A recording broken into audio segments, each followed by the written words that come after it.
Bien, como habíamos dado lectura entonces al Evangelio según San Marcos en el capítulo 16, dimos lectura a la palabra del Señor entonces sobre la resurrección de nuestro Señor. ¿Sabe de que hay algo hermoso y algo curioso dentro de los evangelios sinópticos, en el cual podemos darnos cuenta de que cada evangelista, ¿cierto? Cada uno de estos evangelios enseña algo y entrega un detalle que a veces el otro pasó por alto. Podemos darnos cuenta de que, en comparación de que el Evangelio de Marcos es muy detallista en cuanto a la resurrección del Señor.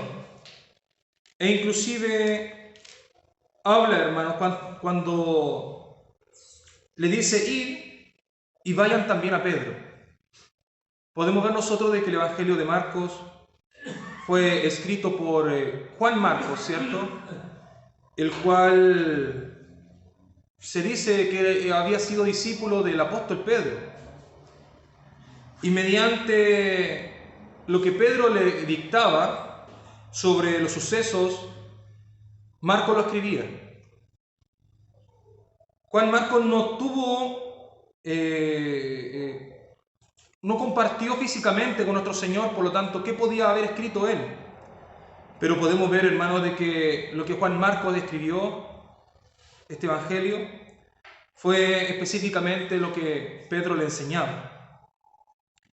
Entonces, hermanos, entrega muchos detalles lo que significa la resurrección de nuestro Señor.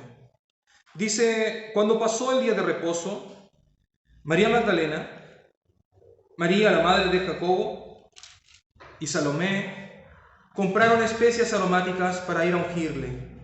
Y muy de mañana, el primer día de la semana, vinieron al sepulcro ya salido el sol. Si nosotros, hermanos, podemos ver y analizar una cosa, ¿por qué nosotros nos reunimos un día domingo? Cuando el día séptimo, el día de reposo, era el día sábado. Pero, como vuelvo a decir, este evangelista dice, y muy de mañana, el primer día de la semana. El primer día de la semana era día domingo.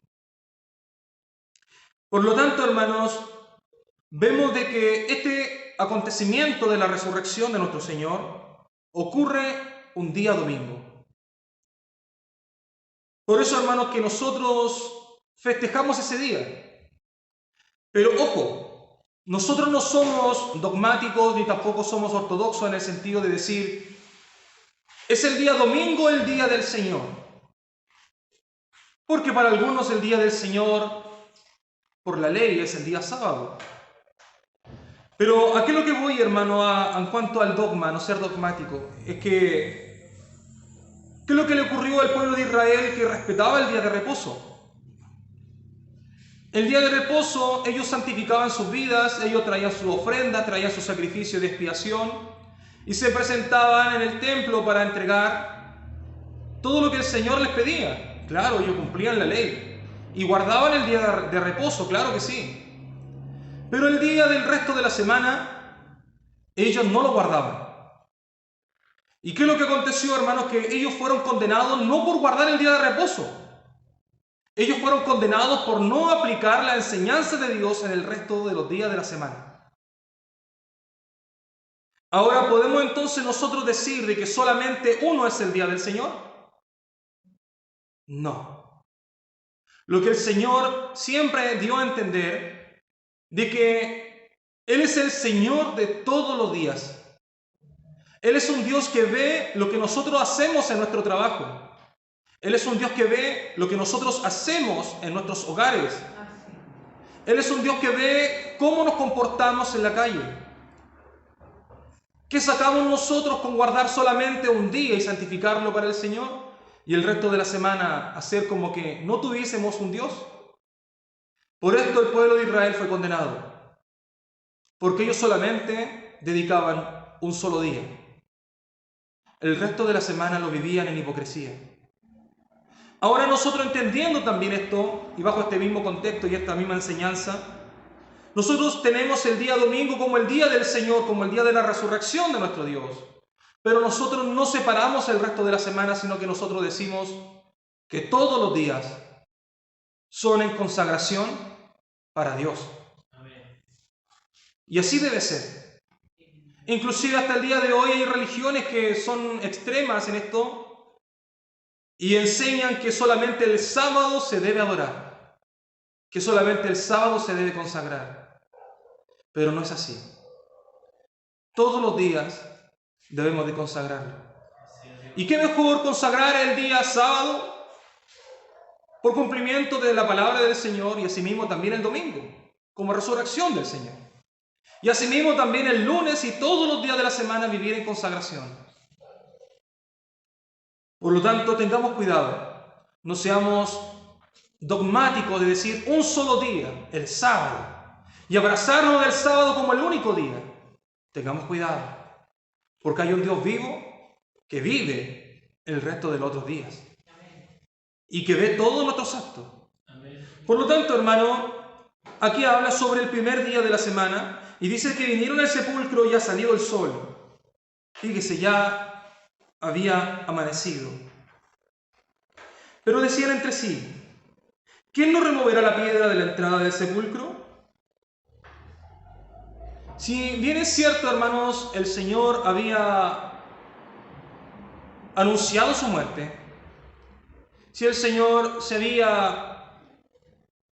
ya había preparado a su discípulo, ya había preparado a su gente, anunciando de que Él iba a morir y asimismo iba a volver.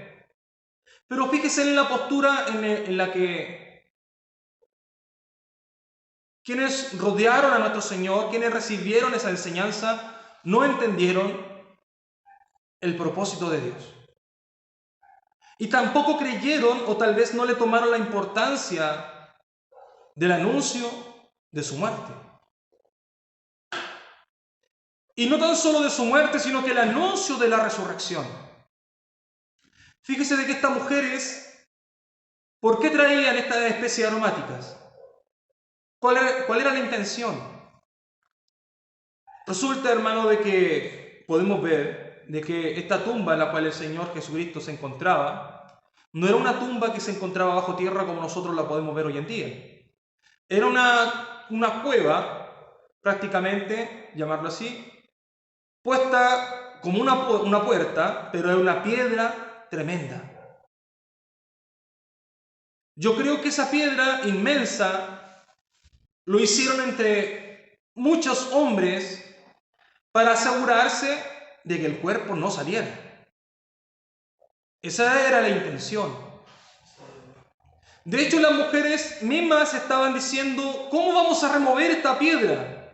Porque ese cuerpo ya avanzado los días, porque estaban hablando del tercer día de muerto nuestro Señor, el primer día de la semana, que ya se encontraba prácticamente en el día de resurrección, ellas decían, con 3 días el cuerpo ya empieza a descomponerse. Con 3 días el cuerpo ya comienza a tener un proceso de putrefacción.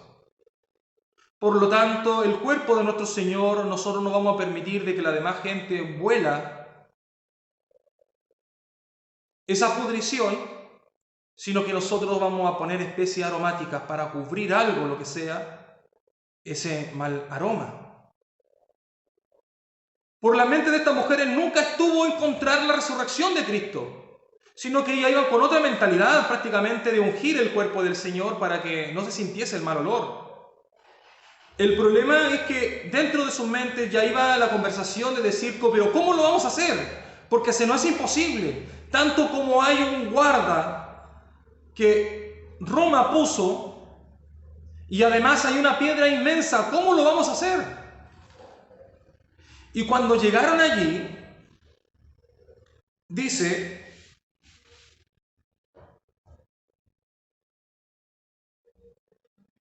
y vieron removida la piedra, que era muy grande. Y cuando entraron al sepulcro, vieron a un joven sentado al lado derecho, cubierto de una larga ropa blanca, y se espantaron. La pregunta mía es,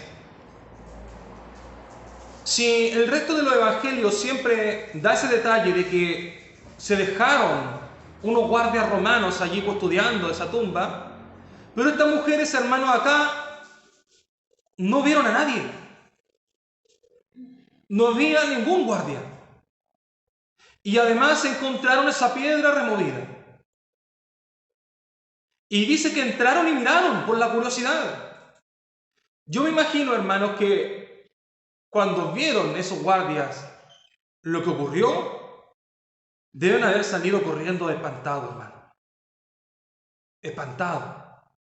Por eso que cuando estas mujeres llegaron no encontraron a nadie. No había quien pudiera frenar el paso. Y dice que como estaba esa piedra removida, entraron y miraron. Y se encontraron con un joven vestido de blanco. Y se asustaron. Mas él les dijo, no os asustéis. Buscáis a Jesús Nazareno. El que fue crucificado ha resucitado. No está aquí. Mirad el lugar en donde le pusieron. Pero id, decid a sus discípulos y a Pedro, que él va delante de vosotros a Galilea. Allí le veréis. Como os dijo, y ellas se fueron huyendo del sepulcro, como les había tomado temor y espanto. Ni decían nada a nadie, porque tenían miedo. Estas mujeres, hermanos, no hallaban qué hacer, ni qué decir. De hecho, en su mente ni siquiera había un proceso de razonar que el Señor ya había anunciado su resucitación. El Señor había anunciado que Él iba a volver nuevamente a la vida. No hallaban qué decir, no tenían palabra para expresarse. Y fueron, hermanos, hacia los discípulos, y ellos tampoco creyeron. Mire cómo se encontraban los discípulos, así igual que estas mujeres. Si yo le hago una pregunta, hermano, ¿por qué el cristianismo se debe considerar como la verdadera religión? ¿Qué podría decir usted? Imagínense cuántas religiones se encuentran. Son muchas religiones. Y si yo le hago la pregunta, ¿por qué el cristianismo es la verdadera? ¿Por qué? ¿Cómo usted podría afirmar de que la religión nuestra, así llamarlo, el cristianismo es la verdadera? ¿Por qué? Y esto es muy simple. Porque sin resurrección no habría cristianismo.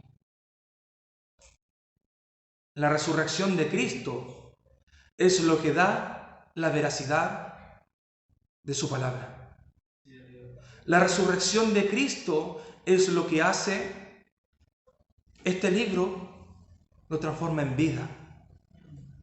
Fíjese de que todos los demás dioses, Buda, Mahoma y el resto de los otros profetas en el cual tienden a ponerlo en lugar de un puesto de privilegio, de prestigio, podemos ver, hermano, de que de todos ellos se encuentra su tumba. Pero la única tumba que está vacía es la de nuestro Señor Jesús.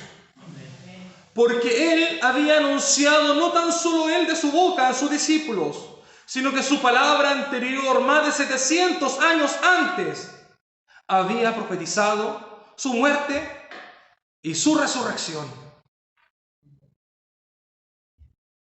Y la palabra del Señor se cumple. Cuando hay profecía de Dios, se cumple. Amén. Y cuando se cumple, podemos decir que esa profecía es verdadera. Amén. Y esta profecía se cumplió. Por lo tanto, todo lo que aquí ocurre y su palabra, todo lo que hay en el Antiguo Testamento, se cumple. Y esto es lo que hace al cristianismo como verdadero, como un absoluto. Es la única religión, por así llamarle, que tiene la verdad. Pero, ¿qué ocurre, hermano? Que con el tiempo existieron unas revoluciones de cristianos, el cual fueron un tanto híbridos, que ciertamente creen en Cristo, creen que Él vino a este mundo, pero no le reciben como su Salvador. Vemos que el apóstol Pablo, sobre todo a los romanos, enseña de que Cristo vino en carne, porque estaba enfrentando una doctrina de herejías, de personas herejes, hermanos, que anunciaban de que Cristo no vino en carne, sino que vino en espíritu. Esta era una de las doctrinas, hermanos, agnósticas, el cual decía de que Cristo vino como un espíritu, como fantasma, el cual Él no murió, el cual el sufrimiento no fue real, el cual su nacimiento no fue real, y el cual su resurrección no fue real. Fue simbólico. Eso es lo que decía esta doctrina en los tiempos de Pablo. Esta doctrina, hermanos, por más de casi 400 años después de Cristo, fue uno de los conflictos teológicos más grandes. 400 años después de la resurrección de nuestro Señor, hubieron estos conflictos sobre si realmente Cristo vivió en carne, murió y resucitó. Aproximadamente en los años 60, cuando el apóstol Pablo, hermano, todavía estaba,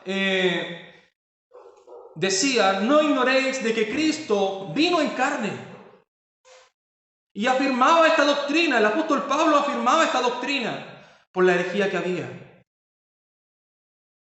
En el primer siglo, hermano, también hubieron este conflicto del agnosticismo, que no aceptaba la vida en carne, muerte y resurrección del Señor, pero aún así se consideraban cristianos. Fíjese bien. Con el tiempo, hermano, vino otra herejía, el cual fue reconocido como el arrianismo. El arrianismo, hermano, enseñaba tal cual lo mismo. Negaba la vida, la muerte y la resurrección de Cristo, pero aún así eran cristianos. A eso es lo que voy, de que crecieron una generación híbrida de cristianos. Eran cristianos, pero con una postura muy confusa. Aceptaban a Cristo, pero no entendían todavía sobre la vida, la muerte y resurrección. ¿A qué es lo que voy con esto, hermano? De que si ciertamente el cristianismo es la religión verdadera, pero hay cristianos híbridos que aún no entienden y no aceptan la muerte de Cristo y la vida de Cristo. E inclusive, hermanos, usted sabe también de que el cristianismo abarca mucho, tanto como el catolicismo, que ellos también son cristianos. Fíjese, hermano, de que a raíz de estas herejías, en el año 325 después de Cristo, se tuvo que firmar un edicto. Este concilio, hermano, de Nicea se llevó a cabo debido a lo mismo, porque había gente que dudaba sobre la vida de Cristo, sobre la muerte de Cristo y sobre la resurrección de Cristo. Ese concilio le puso fin a esta herejía del arrianismo. Podemos ver, hermanos, que entonces, desde ese concilio, quedó establecido de que si Cristo vino en carne, nacido de mujer, de hecho, salió el credo de los apóstoles. ¿Usted se acuerda del credo de los apóstoles? ¿A alguno de ustedes se les pasó cuando pertenecían a otras religiones el credo de los apóstoles? Todo parte de ese concilio. Creo en Dios Padre poderoso, creo en los apóstoles, creo en su Espíritu, creo que Cristo vino en carne, murió y resucitó. Todos estos credos, hermanos, vinieron por ese concilio. En el año 325 después de Cristo, debido a la confusión que había. Pero ocurre, hermanos, que había una gran controversia, hermanos, que lamentablemente, a pesar de haber aceptado el cristianismo, a pesar de tener sus doctrinas y sus dogmas cristianos, no entendían el propósito de la muerte y resurrección de Cristo. Inclusive, les puedo decir de que hasta el día de hoy,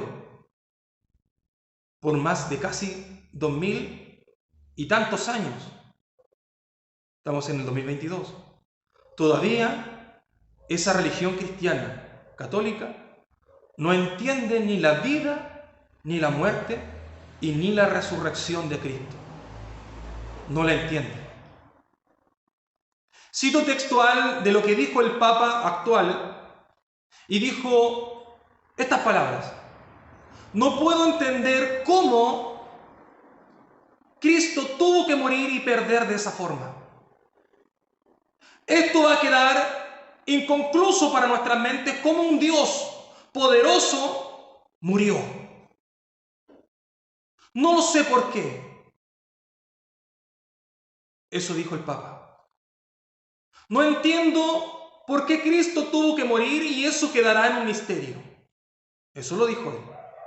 Porque no entienden y no entendieron lo que significó ni la vida, ni la muerte y ni la resurrección de Cristo, llamándose cristianos. Existe un cristianismo híbrido que no entiende el fundamento ni de su vida, ni de su muerte y ni de la resurrección. Que Dios nos bendiga. Amén. Cuando vino, hermano, un proceso, inclusive largo tiempo, esa misma religión cristiana católica no entendía ni el proceso del pago del pecado ni de la culpa. ¿Se recuerda que tenían que hacer grandes pagos y sumas de dinero por la expiación de sus pecados? Porque no entendían y todavía no entienden lo que significa el pago del pecado. ¿Y sabe qué, hermano? Considérate un bendecido por esto. Porque si tal vez ellos llevan más de 2022 años extraviados de la resurrección de Cristo, pero tu mente procesa lo que significó su muerte, considérate un bendecido. Porque tu vida descansa en su resurrección. Porque si ciertamente Él vivió como santo y Él entregó su vida como santo, Él pagó tu culpa como un santo, pero fue llamado un pecador. Él tomó tu lugar para pagar tu culpa y pagar la mía. Y Él además no se quedó con esto, sino que Él demostró su poderío de Dios que tiene y venció a la muerte con poder. Él resucitó, hermanos, y se encuentra a la diestra de Dios el Padre. Y esto no queda ahí tan solo, sino que Él un día volverá por su iglesia. Qué tremendo, hermano. Asimismo, como Él murió y resucitó en gloria, asimismo Él te entrega esa promesa que tal vez un día tú tal vez estarás muerto. ¿Y qué dirás? Estoy muerto, me voy a morir, no voy a poder presenciar la venida de Cristo.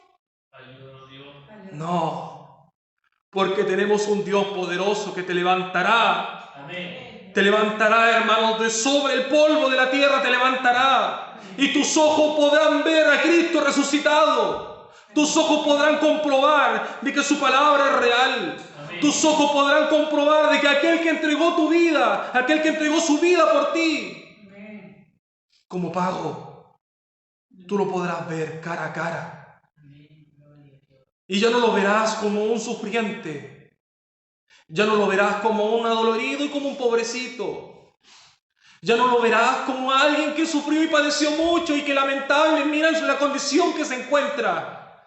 sino que vendrá con gran poder y gloria. Amén. Vendrá con gran poder y gloria. Santo es el nombre de Dios. Amén.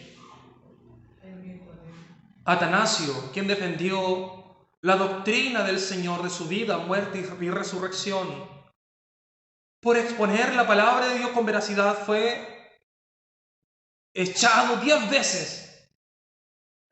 E inclusive hay un dicho que dice Atanasio contra todo el mundo, porque él afirmaba y él creyó sinceramente en que Cristo murió y resucitó. Hay tantos hechos verídicos que la palabra del Señor detalla, que dice, ven, toca mis manos. Amén. Si Cristo no murió en carne, ¿cómo pudieron ver sus heridas? ¿Cómo sangró? ¿Cómo pueden explicar que Él sangró? E inclusive dice de que traspasaron su costado. Amén. Cosa que ni un científico hoy en día dice que si traspasaron su costado es porque realmente estaba muerto.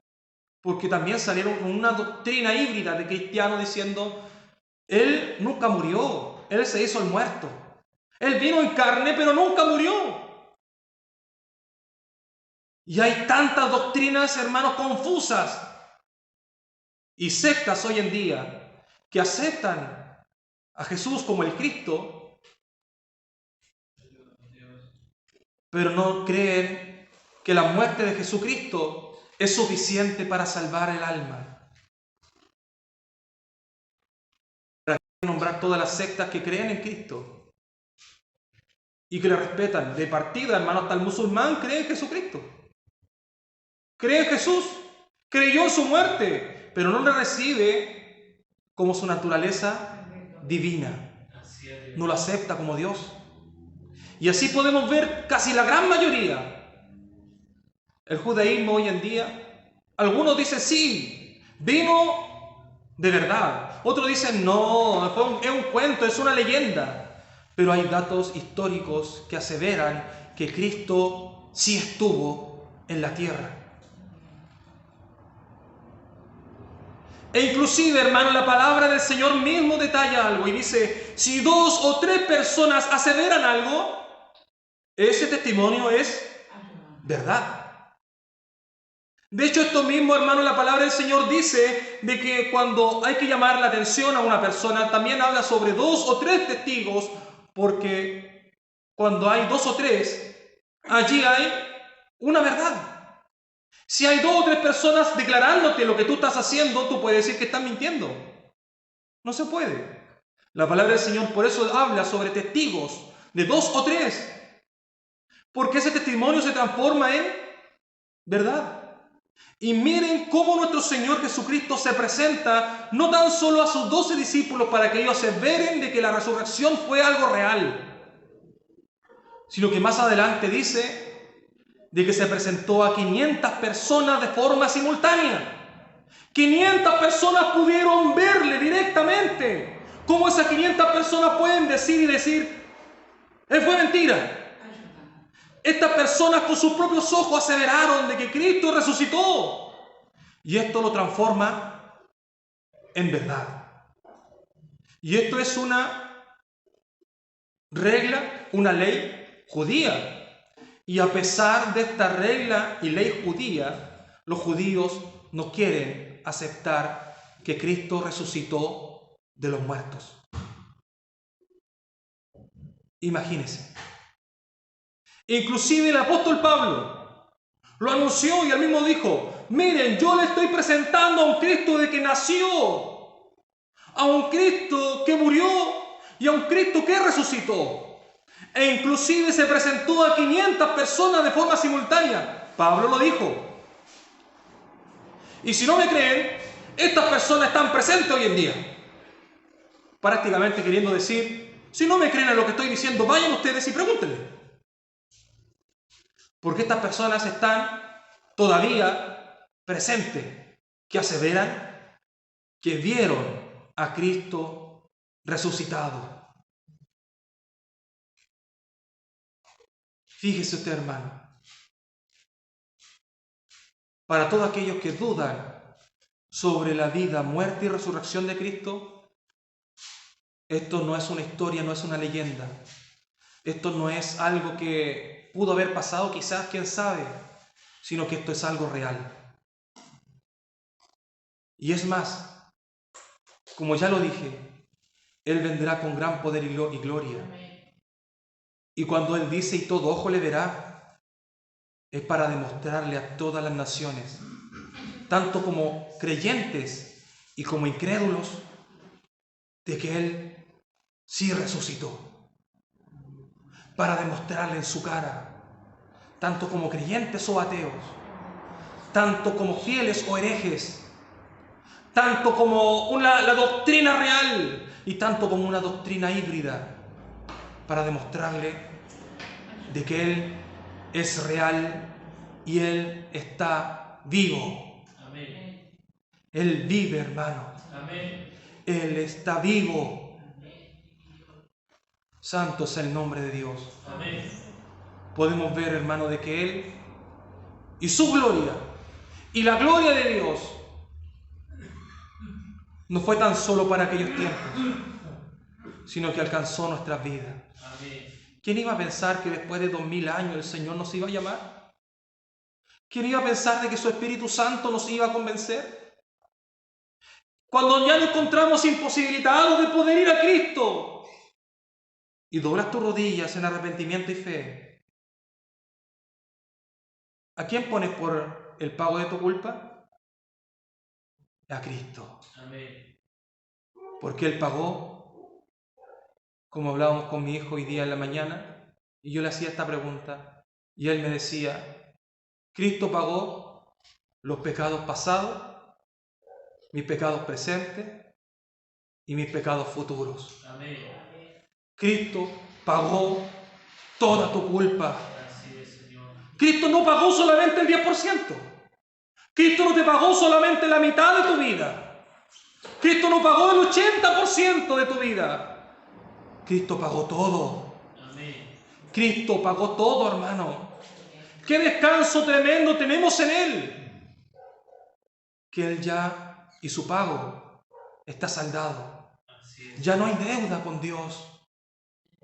Somos pecadores, sí es verdad, pero miramos a Cristo crucificado. Así como decía en nuestro mismo Señor Jesucristo, y le enseñaba a Nicodemo y decía, así como Moisés levantó esa serpiente en el desierto, así es necesario que el Hijo del Hombre sea levantado, para que todo aquel que en Él cree no se pierda, sino que tenga vida eterna. Amén. Estos hombres estaban muriendo por esas picaduras de serpiente, pero cuando vieron esa serpiente en alto, revivían. Tan solo con mirar esa serpiente en alto, nada más que mirar a esa serpiente en alto, y eran restaurados, su salud era restaurada. Ese veneno que corría por su sangre ya no era más.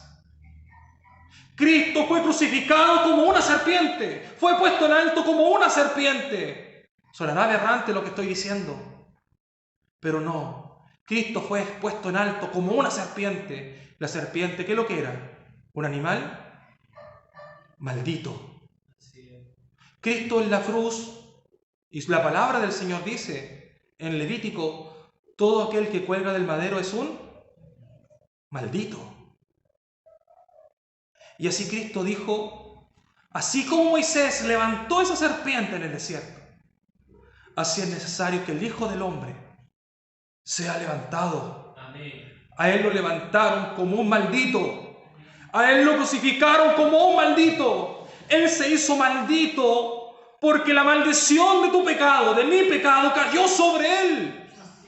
Y Él pagó nuestra culpa, hermanos. Y todo aquel que mira a Cristo crucificado cuando ha pecado, todo aquel que mira a Cristo crucificado cuando ha caído de su gracia, encuentra la vida. Amén. Cuando tú cometes pecados y oras al Señor arrepentido y pones a Cristo crucificado en tu vida y crees en Él, dice, para que todo aquel que en Él cree no se pierda, sino que va a encontrar vida eterna. Amén. Santo es el nombre del Señor. Lo que Él asegura, hermano, es la vida eterna. Nuestra salvación Gracias. está asegurada. Confiemos en Él y que su muerte fue suficiente. Hay algunos que dicen, sí, la muerte de Cristo, pero también tengo que complementarlo con obras porque la muerte de Cristo no fue suficiente. Y a veces suena confuso, porque también hay un cristiano híbrido que dice, la muerte de Cristo más mis obras. Sí, Cristo murió, pero asimismo yo también tengo que tener buenas obras para ser salvo. Pero el Evangelio es gracia, no por obra. Ay, pero la palabra del Señor dice que fe sin obra es muerta, entonces, ¿cómo entonces puedo complementarlo? Las obras son la evidencia de un salvado, hermano. Lo que tú haces es la evidencia de lo que su Espíritu Santo está haciendo en ti. Es la evidencia de que ya fuiste un salvado. Las obras que uno hace no contribuyen a la salvación y perdone que sea tan exigente y que siempre lo diga, pero que hay un cristianismo híbrido que muchas veces abraza las obras, es que yo también tengo que tener buenas obras para ser salvo. No, hermano, la muerte de Cristo es suficiente. Solo por Cristo, solo por Él. Cristo pagó todo. Tus obras son miradas como trapo de inmundicia. Y si algo bueno has hecho, la palabra del Señor nos dice, has hecho harto bueno, por eso te salvé. Sino que dice, en lo poco fuiste fiel. En lo poco. Pero en lo mucho te pondré. Reconociendo, hermano, de que el hombre no es salvo por las obras. Somos salvos solamente por su gracia. Amén. Vamos a orar al Señor, dándole gracias al Señor. Conmemoramos hoy en día, como el mundo también lo hace. ¿Y por qué no festejar nosotros también? Vamos a discutir por la fecha, vamos a discutir por el día, vamos a discutir tal vez por la hora, porque estamos de noche y estamos predicando la resurrección de Cristo y aquí habla de que Cristo resucitó en la mañana. No. Vamos al detalle en sí. Amén. Cristo nos perdonó. Amén. Vamos a orar, hermano, y darle gracias al Señor por la palabra del Señor.